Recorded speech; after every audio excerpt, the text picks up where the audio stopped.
welcome back. Today's going to be a little different. We're actually going to do a walkthrough video of our cargo conversion trailer.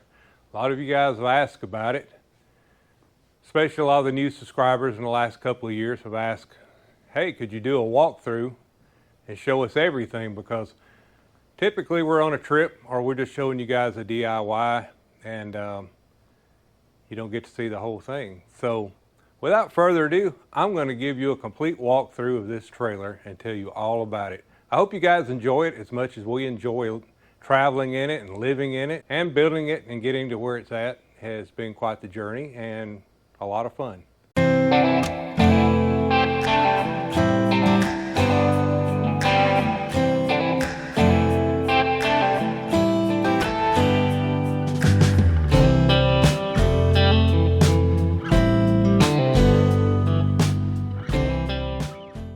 So here we go. We're going to start at the front and I'm going to show you all about the mini split. So on the front of the trailer, we did a mini split. We also have two propane bottles. I can't remember what size they are, but they're the average, like for your barbecue grill. I can't remember if those are 20 pounds, 30 pounds. Anyway, they're like used for barbecue grills. It does have an electric jack, so I didn't want to be cranking on it or pulling on it. I just wanted to be able to push a button and jack it up. So anyway, we're just going to talk about the mini split. So actually I need to get to the other side to talk about the mini split. All right, this is the mini split. It is a 115 unit and it is 12,000 BTU. Does really well. It heats and cools really well. We've been in some places where it's been as low as in the 20s and it has no problem heating and keeping it comfortable. We've also been in places where it's been over 100. Not way over 100, but over 100, and it has kept us comfortable also on the cooling side. So we really love the mini split, and this is our second one. Our trailer is now about 4 years old and we just had to replace it. Go back and watch the video I put out last week, and or when you guys see this, it may be week before last. You can go back and I was talking about having to replace the mini split and the refrigerator and why I think it happened. But we do leave ours running full time going down the road, and we do think that contributed to it. So in the future we will be doing things a little different. So anyway, back to the mini split. On the mini split, you can see right here, this is a cover that I put on it. And if you guys want to know more about the mini splits, go on to our library, and there's one about how to install a mini split. And I talk about all this stuff here in detail, like this cover. This cover is to keep small rocks and bugs and stuff going down the road from going in there and damaging the fan or the coils or anything. Now, I do leave mine running going down the road. 24/7 it stays on. We never turn it off, but we have a big solar array and a lot of lithium batteries, and you'll see about that as we keep going in this video. But we just let it run even when it's unhooked sitting here at the house. I just think that it's better not to leave them off where they're getting condensation and mildew and all the other stuff, and we're able to do it and it doesn't cost us anything to do it. So anyway, we were talking about the mini split. So anyway, go watch our video on that if you want to know more about it. Down here, this is the dual propane tanks. Now, one of them runs our on-demand water heater, and the other one runs the barbecue grill that we use all the time when we're out camping. So that's why we have two, and it's also nice, you know, if you run out of hot water, that you can actually just come out here and switch them over, and you got another whole tank for your hot water. Because we don't do a whole lot of barbecuing, so it just works out well for us. On the tongue is the extended tongue. So when you buy your trailer, buy the I think it's 5 foot extended tongue if you want to be able to do this. Now this right here is a generator rack, and you can get it off Amazon. And if I can remember, I'll put these links to these things down in the description. But you can see it's got a bar right here in the front and one on each side. And I think it was rated for 300 or 350 pounds. I've actually stood on this thing just to be able to get up and look across the roof use it kind of like a ladder, climbing up on everything, even stand on top of the mini split. I probably ain't gonna recommend that, but I've done it. But if you want to do this, you're definitely gonna need the 5-foot extension. So just think about that in advance if you're gonna build your own cargo conversion. Now, we didn't talk a whole lot about the trailer yet, and we'll talk about that now, but this is a 24-foot, 7-foot high, 8.5 feet wide cargo trailer. And it does have the ramp door, so you can let the door down, makes a ramp. And we did this. If you go back and watch some of our other videos, you'll know that Kathy is a survivor of COVID, and she almost didn't make it, and it put her in a wheelchair. She's now can walk and does pretty good, but originally she was in a wheelchair, so we did the ramp door so I could get her in and out easy. So going back to the trailer, this is a Diamond. The brand of it is Diamond Trailer, and they were out of South Georgia. Be honest with you, I don't know if they're in business anymore. You guys can go and look them up. We had a print business here for a while, so this was kind of a play that we made it a play and haul toy hauler, and because some of these campgrounds you go into, they're not real wild about cargo conversion. So we actually gave it a name and a sticker, and it's kind of a play on words for another manufacturer, if you know who I'm talking about. But we decided to put that on there. And then right on the side up here, they're always looking for that magical sticker that gets you in somewhere, even though, in my opinion, these trailers that we build, or the ones that I've built, are much better than ones you buy. At least stuff ain't falling off of it from the factory. But it's a RVIA sticker, and then this one here just says custom cargo trailer, and it was built in the same place. So anyway, we know if we ever get caught on it, we're not going to lie about it. We just it's just kind of funny to us that everybody makes such a big stink about it. So we just thought it was funny. Anyway, it's got our channel logos and stuff on the back of it, and QR codes, stuff where you can find us going down the road, and people do occasionally. Now you may notice on top of it, it has a lot of solar, and I mean a lot.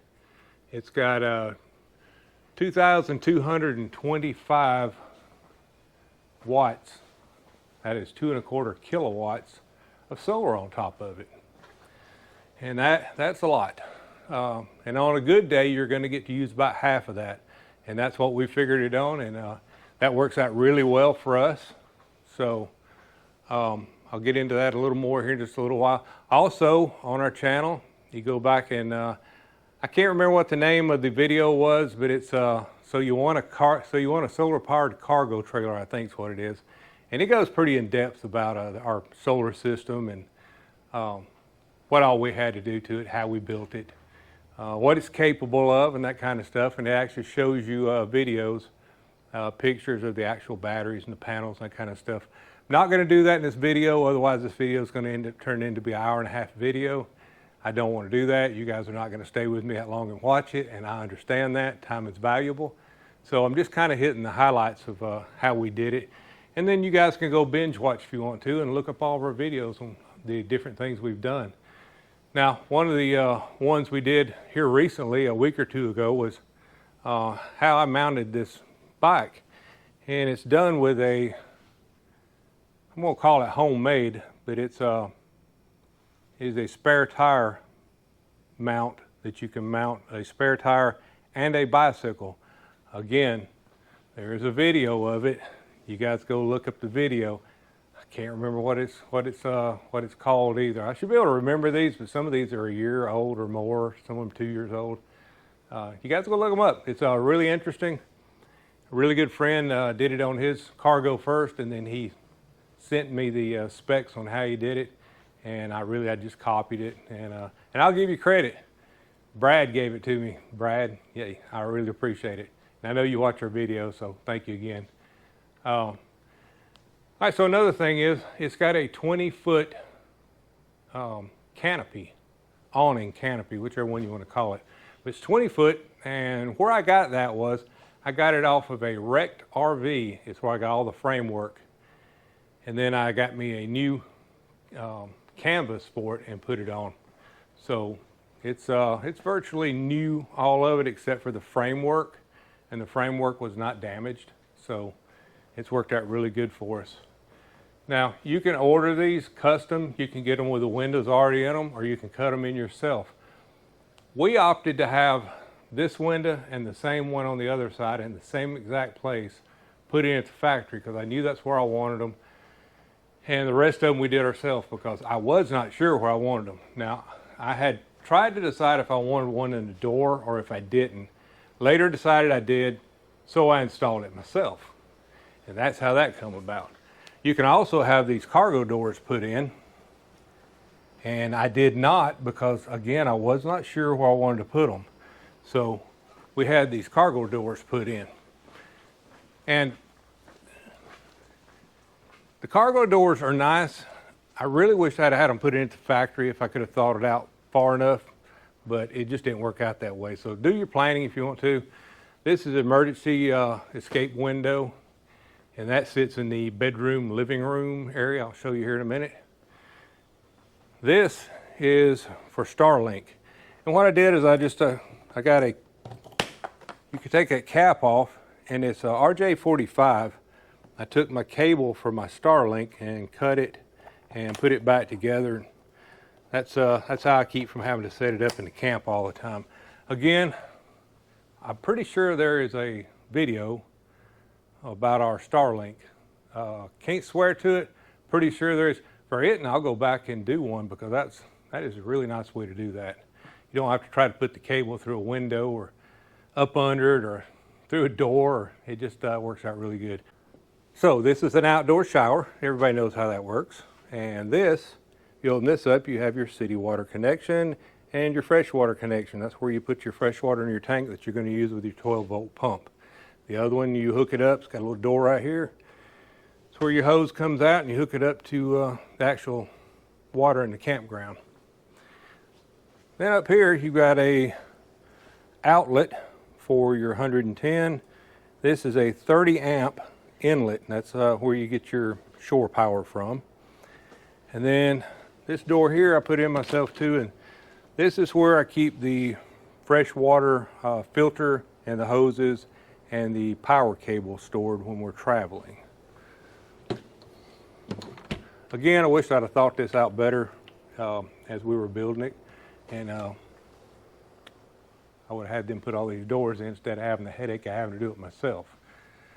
All right, down here at the bottom, you can see down here, that is your gray water and your black water, the sewage outlets. And there is two handles. Of course, the one that's gray is for the gray water, and the one that is black over here, if you can see it, is for the black water.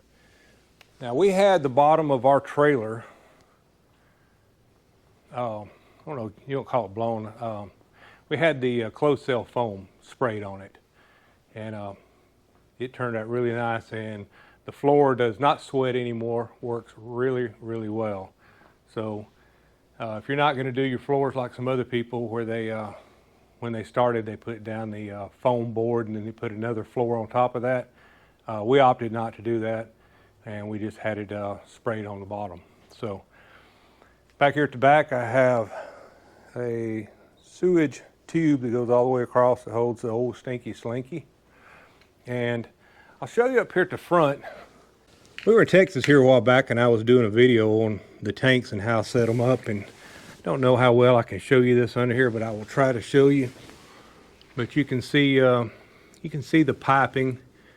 That is the one of the gray waters. There's two of them. There's one up here and one here, and I have them tied together. They're 20 gallon tanks, so that makes 40 gallons altogether. And you can see in this one right here that there's some monitors in it, and that's how I know how much I have in it. And again, I have the two tied together, so I just have the monitors in the one tank, and it tells me how much is in there. Now back here toward the back, this is the black tank, and it is a 28 gallon, I believe is right. And again, it has the sensors on it too. But you can see where we had this blown with a closed cell. and it has really, really worked out well for us. Now, right here at the outlets and stuff, I put a light here. It's an LED light, and I can turn this on if we're in a campground at night and I need to be able to see, because you guys know a lot of these campgrounds, man, they are super, super dark at night.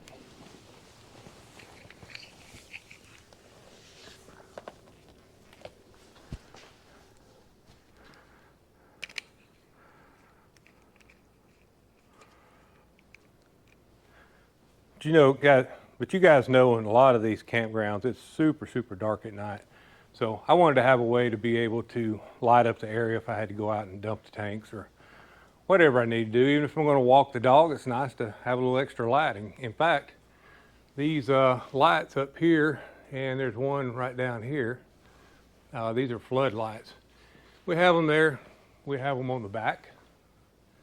And there's also cameras. You can see the cameras.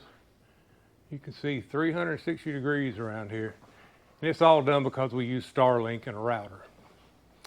So we also have a monitor that does hot and cold, because we leave our pets in here when we're gone sometimes and want to be able to check in on them and see what's happening. We also have an Alexa that we can access the camera on, so we can see what they're up to, make sure they're not getting in no trouble. All right. That's pretty much for the outside, so let's go in the inside and I'll show you around here just a little bit.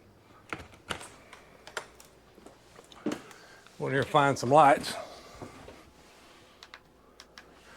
So while we're talking about lights,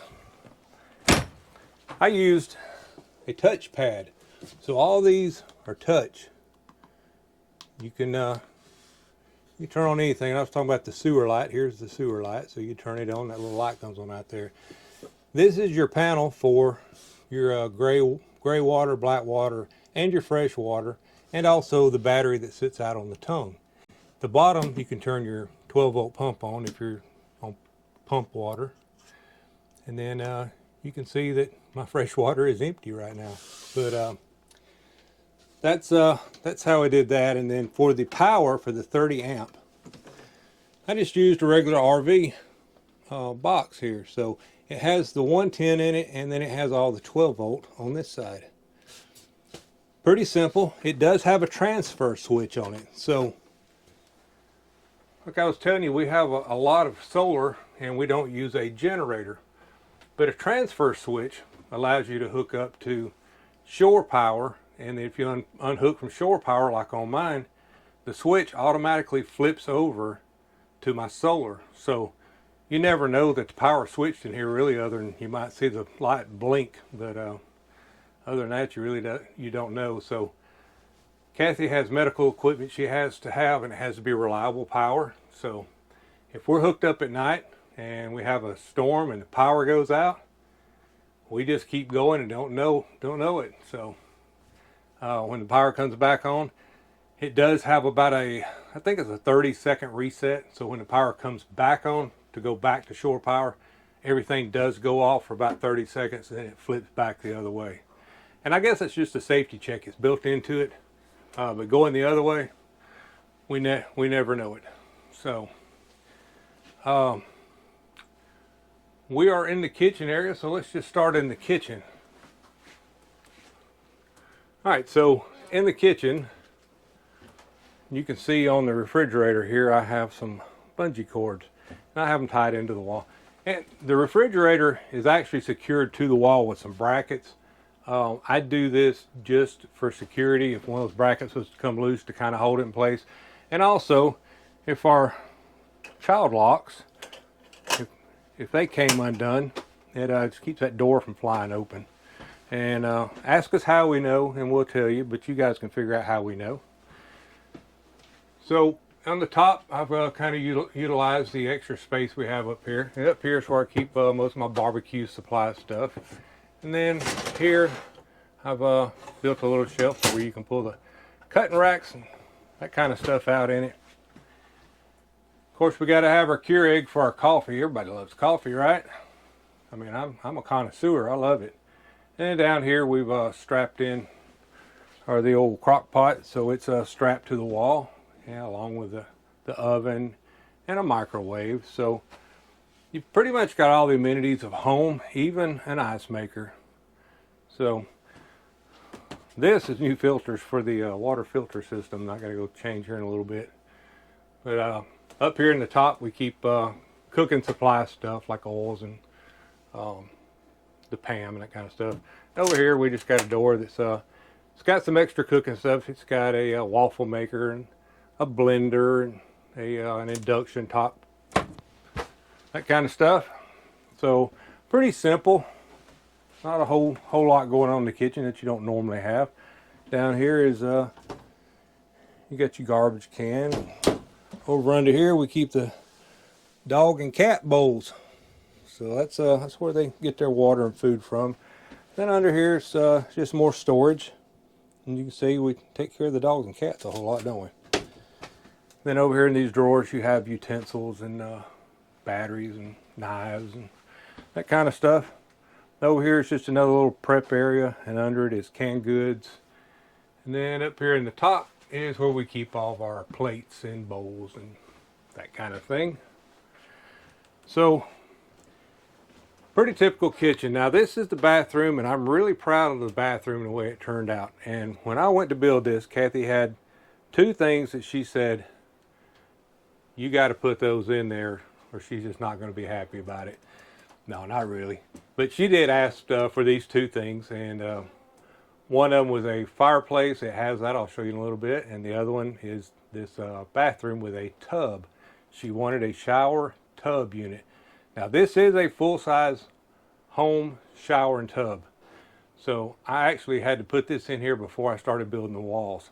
If I ever got to take it out, it's going to be a problem. So think about that up front. But this is the actual tub. And we've got the kitty litter box sitting over in there because if it spills any, I want it to spill in there where it's easy cleaned up. But it typically sits here in the floor. Now we keep our towels and stuff there, and the medicine cabinet. And she's probably going to kill me for me opening all these doors showing you guys stuff. But it's a typical medicine cabinet that you get from any Home Depot or Lowe's. And I just took some plastic and thin plastic and made lips to where the stuff can't fall out. Again, ask me why I had to do that. Every time I opened that door, everything fell on the floor. So over here we have the on-demand water heater. And I specially built an exhaust for it up here. This is double-walled metal. It has a hole, and then it comes right over to the fan. So I just make sure the fan's on anytime we use this. And it's been like this for about 4 years. I have had absolutely no problems. I do not smell the propane, and there is no warpage from anything getting too hot. So it does work. This down here is just the piping and stuff coming out of here going into the walls. I just wanted to make it look nice. And then you got your regular porcelain toilet down here. I did not want a plastic one. I wanted the regular porcelain one. It's just what you have at home, and I just like it better. Now, here's one of the things that I was really proud of. How many of you have RVs, and every time you walk down the hall, the door either opens out and gets in your way, or you got to open it into the bathroom, and you got to get in and squeeze by the door to get it closed back in that tight space? I didn't want to do that. We've had those. So what I did was I made a sliding door, like a pocket door. And this is the way we lock it for travel. When we're sitting somewhere else, you just pull it out. That's how that works. So it's really pretty. Kind of goes along with the rest of the woodwork and stuff in here.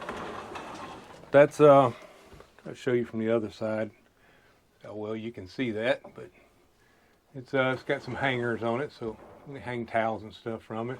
Kathy usually hangs her nightgown and stuff on there. So on the bathtub itself, I put these in. So that's got your shower gel, conditioner, and shampoo. Comes off Amazon, and we love these towels. They're not terry cloth, almost like a microfiber. Really, really light, and they dry really fast. So you can see we've had to accessorize some. Now, one of the things that I've added here recently was every time I got ready to get a shower, and I'm a really early riser. Kathy is not. She stays up late at night and sleeps in the mornings, and that's good. We're retired. That's what she ought to do. But that's kind of her time clock, and I'm in bed by 10 o'clock every night, but I'm up early. So one of the things we discovered when we built this was when I put the lights in, guess what? Guess what I did? Yeah, I forgot and put the lights that run up and down the ceiling in here. These, when I turn these off for her to go to bed, and I get up in the mornings and get ready to take a shower, well, that don't work out too good, does it? So I installed a few extra lights. And this is some recent stuff we did, but this is a LED rope light, and it goes all the way around the top of it. And it works out really nice. It's just enough light that it's easy to see in here for me. It's enough light that I can shave, take a shower, I get dressed. I mean, it's just enough light, and it's not overpowering. So we really like that. Let me turn some lights back on here. So that's pretty much the bathroom. Now, down here when you first come in the door, this is a laundry hamper. So you just pull the lid up, and there's all of your washing supplies, a place to put all your dirty clothes. And then these cabinets up here, these are just food storage type cabinets. And that's what we do with them. We just have the food and some storage things, bags. And same thing up here. So that's what this is. And we use the little bungee cords so stuff don't fall out going down the road. Again, another big storage area for food. This down here has got our inverter in it. So this is a 3,000 watt pure sine wave inverter, and that is what the house here operates off of whenever we're on solar. And again, we just never turn anything off because it just runs and does what it's supposed to do. And this is a monitor on the wall. It's an old iPhone, but if you get Victron stuff, it comes with an app. And I just used an old phone and I monitor all my stuff there. They make a thing called a Serbo. It's $500 something. Does that too, but it's just a little fancier. It just looks nicer. And this over here is storage for Kathy. It's where she keeps all of her shorts, underwear, socks, that kind of stuff. And then this here is for cats and dogs. It keeps all their stuff. She likes to dress them up in little outfits. So this is one of the windows, and you can see why the window is here.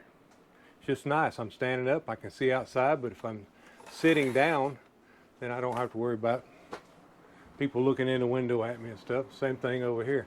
Now here's the mini split. You can see I got it set to 70 degrees in here, but it's actually 68. So and it's 80 degrees outside right now in the shop. So it does a really good job. And then our TV, I mounted it to the wall. Now this is on a swivel and it actually collapses against the wall over here. I won't try to collapse it all the way right this minute. It's hard to do it with one hand, but it collapses against the wall, and then there's a bungee down there, and it comes up and over and latches up here.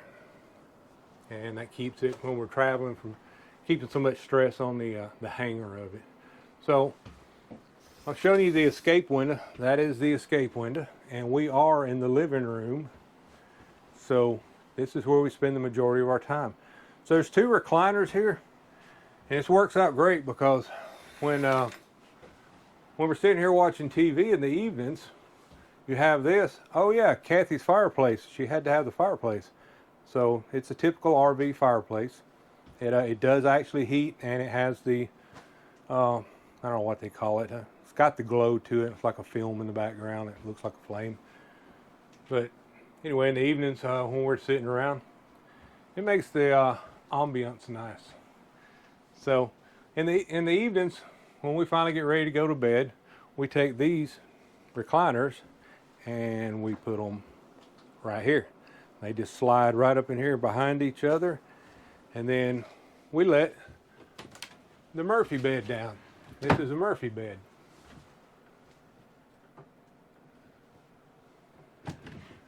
So, don't know how well you can see that. It's kind of hard to do this by yourself. But it is a full-size Murphy bed, and it just folds down. So, that's how we make this a living room and a bedroom, and the space works out quite nice for us. Now, there is supposed to be a curtain across here that matches this, and I do have them.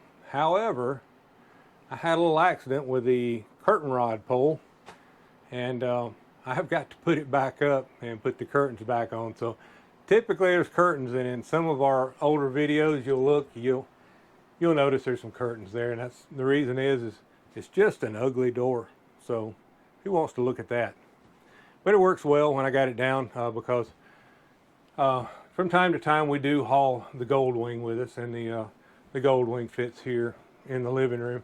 Problem is, unless it's somewhere that we're going just a day's travel out and back, it really becomes cumbersome to have it in here, because you have to unload that every night before you can put the bed down, and then put it back in, and then worry about securing it and somebody messing with it, and you know, sometimes we stay at Cracker Barrels and stuff, and I just don't feel good about it. So unless we're staying somewhere close, we usually don't take it anywhere. Now this closet right here is where I keep all of my stuff. That's I keep them in these 1x1 compartments, and that's where I keep the socks and shorts, underwear, some t-shirts, that kind of stuff. I think we're about to run out of stuff to talk about here. You guys are probably tired of hearing me talk, but this is the closet, and again, you open it up, typical closet. We've got the, I forget what they call that silver stuff, but I got it on the back wall just for heat. But everything's in here. Now, it has a false bottom in it, because that's where my 30-gallon water tank for my fresh water is at. And we want to be able to access that. Also, the pump. The pump is behind this black plate. You take it off, and the 12-volt water pump is there. This is also a flip-up desk. You can pull it out and flip it up, and it makes a desk. You know, where else am I going to edit my videos and stuff from, right? So, down here, my buddy Bill and his wife Deb decided Kathy needed some Reva shelves, and they slide out. So you can just see this is where we keep our cookware at, and it holds quite a bit of stuff. So that's about it. I hope we get back up where you can see me. But that's about it. I hope you guys have enjoyed the tour. And it is not an all-inclusive tour. Like I said, a lot of the stuff like the solar, go back and find the video.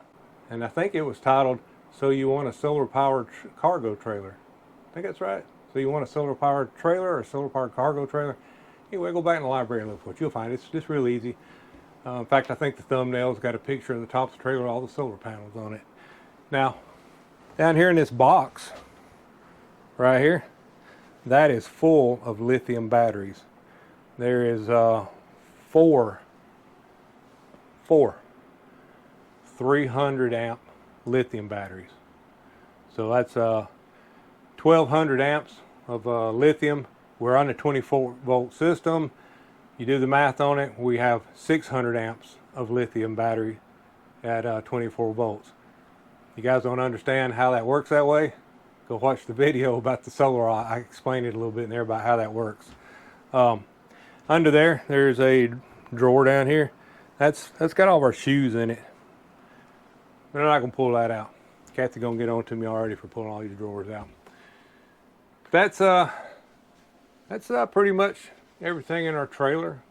I do have a lot of safety in here now. There's 3 fire extinguishers. There's one up in the front at the kitchen. There is, in fact, you can probably see it way up there in the front. There is one down here by the door, and there's one back here at the back door. Now, the ones of you that's going to get on to me for safety and about how do you get out and the fire escape window and it being small, and don't worry, because when we're parked, I unlock the back door. The bike is off of it when we're camping, and we lock these latches on both sides, and you can't open it from the outside that way. Neither can you lock us in from the outside because I locked the latches back where you can't close them. So that's a big fire escape door. If I need out quick, I just knock that door down.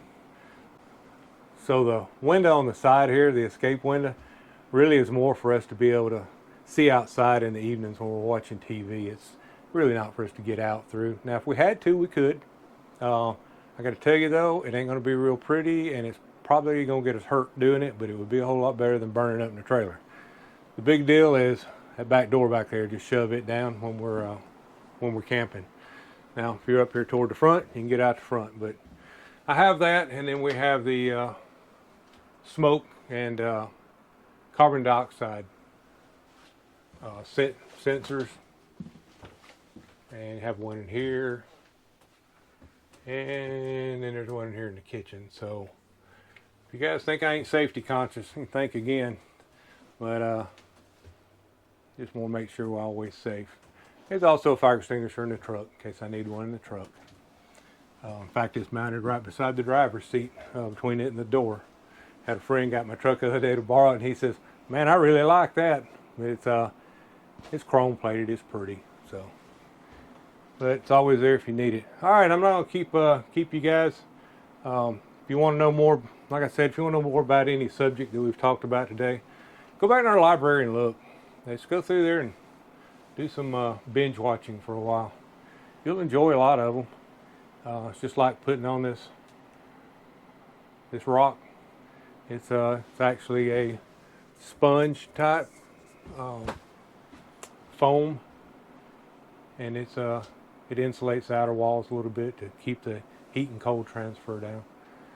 But that's about it for this video. I really hope you guys have enjoyed it. I enjoyed walking around and showing you my masterpiece here. Just looking at the map up here. The map's got places where we've been, and we also have one on the door. We got to get out and knock some more states off. All right. Well, I'm gonna go outside here and find a few more things to do. Getting ready to go on a trip to Texas to the rendezvous. So, anyway, we will check you guys down the road. All right, if you see us out, honk at us, blow the horn, wave at us when you go by. We'll see you guys down the road. Bye now.